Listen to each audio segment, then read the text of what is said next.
Welcome to 7 news Telugu. నేను సుధా. బులెటిన్ల ముందుగా headlines. Vizianagaram జిల్లా కొత్తవలస మండలం గనిశెట్టిపాలెంలో కరాటే కళ్యాణి 60 గోవులతో ఉన్న లారీని గోశాల అని చెప్పి కబైలాకు తరలించిన పోలీసులు. కబైలా వద్ద బైఠాయించిన కరాటే కళ్యాణి కబైలాను సీజ్ చేసే వరకు కదిలేదే లేదు అని భీష్మించుకొని కూర్చున్న కరాటే కళ్యాణి.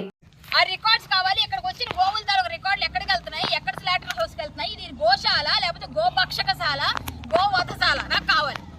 నేను హైదరాబాద్ నుంచి గోవులు ముందు కూడా నేను ఆపరేట్ చేసి పంపిస్తున్నా ఇక్కడికి. లాస్ట్ మంత్ పంపించలేదు. మళ్ళీ ఇక్కడ ఏమైంది? నేను ధర్నా చేస్తానంటే ఏంటి ధర్నా చేస్తాను? మరి ఇదేంటిది? ఇది డమ్మీ అయితే ఎందుకు ఎవరు తెచ్చారు పోలీసులు? ఇక్కడికి ఎందుకు పంపించారు? నా దగ్గర రికార్డు ఉంది. ఏదండి రికార్డు? ఇప్పుడు మీకు వినిపిస్తాను వినండి. నేను ఆయనకి ఏం చెప్పాను సీఏ గారు, నేను మీకు పంపిస్తున్నాను వినండి ఒకసారి. కావాలంటే ఇక్కడ నేను ఆయనతో చెప్పిన మాట నేనేమైనా కోల్పోయాను.